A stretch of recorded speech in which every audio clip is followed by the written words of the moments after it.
Hello everyone. This video today goes with a heavy heart out to the manufacturing community, suppliers to Boeing that are AS9100. For those companies that are ISO 9001, ISO 1345, ISO 27001, and others accredited by ANSI-ANAB, the American National Standards Institute, the American National Crediting Board. ANSI took over complete control over ANAB in 2018. So they're one company, but they kept the two names. They formulated the International Accreditation Forum in Delaware. Its sister organization is the International Laboratory Accreditation in Australia. They are associations of accreditation bodies, national and international, whereby ANSI and ANAB are their underwriters, which means they take full legal responsibility of those national and international accreditation bodies that sit on the IF and ILAC.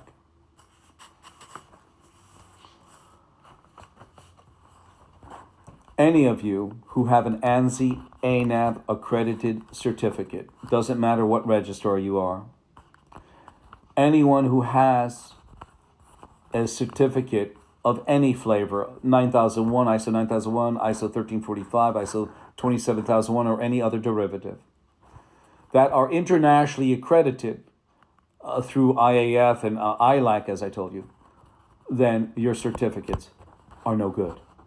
And we have the proof.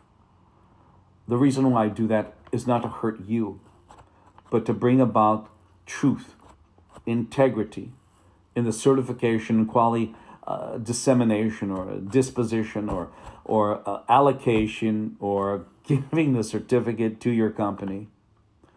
On the ISO.org website, it said an unaccredited certificate does not necessarily mean the registrar is bad, but a third-party accreditation like ANSI-ANAB or their international equivalent can give you the confidence of the integrity of the quality system, and a certificate that you're achieving.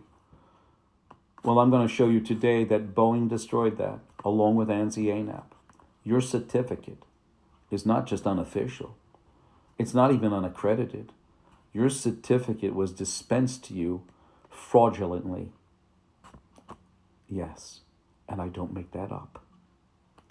Not just in the United States, but worldwide. And let's get to town here. 22 years of fraud, how Boeing misled suppliers, destroyed certifications, and compromised safety. Good morning, afternoon, and evening. My name is Daryl Guberman. Ladies and gentlemen, fellow business owners, my friends and relatives, I am a recognized quality expert with over 40 years of experience in aerospace, medical implants, and materials. I've spent 15 years in quality certification consulting, working with companies around the world to ensure their products are safe, reliable, and meet international standards in my own business. Today, I'm here to tell you the hard truth. For at least 22 years, Boeing misled its suppliers, the public, and the very regulators who are supposed to oversee them. They demanded AS9100 certification from suppliers when they themselves were not, and I mean were not certified themselves. This is not just negligence, it's systematic fraud. Let's give you a timeline. The timeline of deception. September 11th, terror attacks occurred. Just later, several days later, Boeing announced layoffs of 20 to 30,000 employees. In April of 2002, just 7 months later, Boeing issued a supplier bulletin focused on heat treatment, welding, and non-destructive testing, critical processes for flight safety. July 2002, Boeing came out with a supplier bulletin for aerospace, AS9100. What that did was, that's an international standard for aerospace. Boeing demanded AS9100 accredited by ANSI-ANAB. On their supplier bulletin, it stated third-party registers must be ANSI-ANAB or internationally equivalent, and those equivalents could be Iran, Pakistan, and China. That means those are companies that those are countries that can go into Lockheed, Boeing, and certify them. They're equivalent. Do you understand that, ladies and gentlemen? Here's the problem, and this is the big problem. Boeing itself was not certified for 22 years, yet they sat on ANSI-ANAB's Management System Accreditation Committee, which has the power to grant, suspend, and withdraw certifications. This gave suppliers the false impression that Boeing was fully compliant and certified to AS9100, which was not true for at least 22 years. How the system was compromised. And it was, and it is. The ANSI-ANAB and its sister organization, ILAC and IF, as I told you, IF, Boeing, ANSI-ANAB founded, all the rest of this mess, take legal responsibility. ANSI-ANAB take legal responsibility over the IF and ILAC. On Boeing's supplier portal, it stated that third-party registers must be ANSI-ANAB accredited or international equivalents with Pakistan, Iran, China. By giving the illusion of compliance, Boeing and ANSI-ANAB effectively destroyed the credibility of supplier certifications, costing companies billions of dollars and undermining the system of voluntary consensus standard. Real-world consequences. Your parts, your certifications, your integrity were all compromised. Even if your AS9100 certificate was valid. What was valid? It wasn't valid at all because of Boeing and ANSI-ANAB. Your parts were being installed on an aircraft built under a non-certified Boeing system. You cannot put a part into a bad system and expect it to remain good. Do you understand that, ladies and gentlemen? There's 8,000 and 12,000 planes that were built under that. The FAA should put out a memorandum to ground those planes until they're fully inspected. Because right now, as far as I'm concerned, as a quality guy, they're not flight worthy at all. But remember this. FAA gave them regulatory authority, Boeing, in 2009 to self-certify their own planes, own aircraft technologies like MCAS that killed 346 people, Ethiopian Air, Indonesian Air, and also aircraft designs. Can you imagine that? And the FAA made some of Boeing's employees, Boeing/FAA inspectors, getting paid from Boeing. That means their CEO was by de facto the chairman or administrator of the FAA.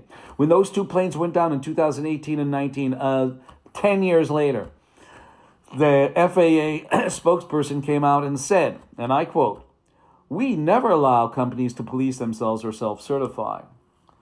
This extends, ladies and gentlemen, beyond aerospace. Look at Lockheed Martin F-35, up to their 801st ship, still producing aircraft with rejections. In fact, most recently, about a year plus ago, Senator Gatz interviewed the then Secretary of Defense, Lloyd Austin, and he said, "Is the F-35 29% fighter ready, or war fighter that Hegseth says?"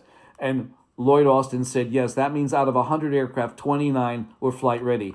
Boeing was caught fudging documentation on their 787 recently. Pfizer was caught skipping quality processes in the manufacture of the vaccine. And so Johnson & Johnson was caught contamination, had to return, and quality skipped standards. And they sit on ANSI-ANAB, right over by the FDA and the FAA. The FAA self-certification disaster. In 2009, the FAA allowed Boeing to self-certify its own aircraft technologies, as I told you. This included the MCAS system that killed over 300 plus people in the Ethiopian Air and Indonesian Air 2018 and 19. FAA employees were paid by Boeing, creating conflicts of interest. When crashes happened, the FAA spokesperson falsely claimed self-certification never happened. Remember what I told you, we never allow companies to police themselves or to self-certify.